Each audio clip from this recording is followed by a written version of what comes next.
Good morning, everybody, and welcome back to The Walk. Today is Thursday, June 19th, and we're up to Hebrews chapter 4, verse 9, and it says, "So then, there remains a Sabbath rest for the people of God." Okay, so what does this mean?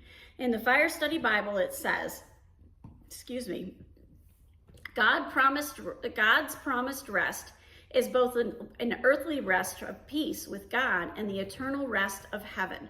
For those who know the rest and peace that comes from a personal relationship with Jesus, there is also an eternal rest in heaven. Entering this eternal rest is compared to the principle of practicing God's Sabbath. The Sabbath involved reserving one day in 7 or a specific period of time for worship and rest. It was a time of physical and spiritual refreshment for God's people. In the same way, heaven will be the ultimate time to cease from the labors, sufferings, and persecutions common to our lives on this earth.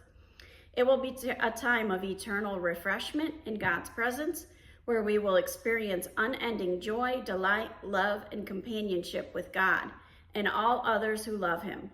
It will be a Sabbath, a perfect seventh day without end. In the Cultural Study Bible, it said this: the author has already connected God's rest in Psalm 95:11 with the rest from His works in Genesis 2:2. So that Sabbath rest is part of what God has called us to do.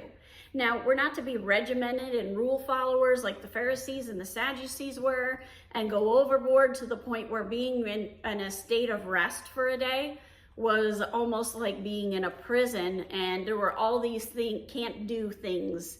You can't do this, you can't do that, you can't do the other. That's what that was all about. But this rest is like that rest that we will have when we have that time in heaven. There's two rests. There's the rest we get now, and there's the rest that we're going to get when we get to heaven. We get a glimpse of that rest when we submit and we give everything to God and enter that rest.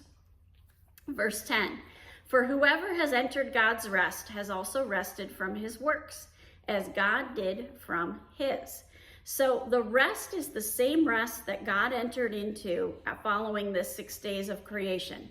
He rested on the 7th day. Now, the interesting thing is 7 is the number for completion. The creation was not completed without God's rest. Our lives are not complete without God's rest. So we are not complete unless we have given everything to the God and given everything and followed the direction of the Holy Spirit. So you can kind of imagine it this way. Imagine you're running a marathon. You're able to see the finishing line. You know full well that that's the direction you need to go in. You know how to get there, and you're completely equipped and able to reach the finish line. But instead of getting to the finish line, you decide you'd rather go a different path because you think that path is going to be the better way to get to the finish line, and go an entirely different direction. Here's the tough part about following Christ. When you choose to go your own path and you think you're going to get to the finish line, you aren't going to get there. You're going to encounter all sorts of things, and God is going to keep trying to coach you back to that straight direction that takes you straight to that finish line, back to the way He told you to run the marathon. And it's up to us whether or not we get to that finish line. If we do it our way, we won't get there. But if we keep following His direction, we keep following the guidance of the Holy Spirit, we're reading His Word, we know what His Word says, and we're living it, we get to enter His rest. And it's not that our life ends and that, we're going to die because we finally entered His rest.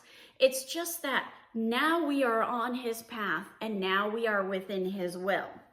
The thing is, when we do get to that rest, we've got to recognize that we're no longer in charge. We've got to keep giving that being in chargeness. I don't even think that's a word, but we've got to keep surrendering our life to Him over and over again. And yeah, you're going to do it on a daily basis. Sometimes it's going to be hour by hour, and sometimes it's going to be minute by minute, but we need to give everything to Him. Have a wonderful day. God bless, and keep walking the walk.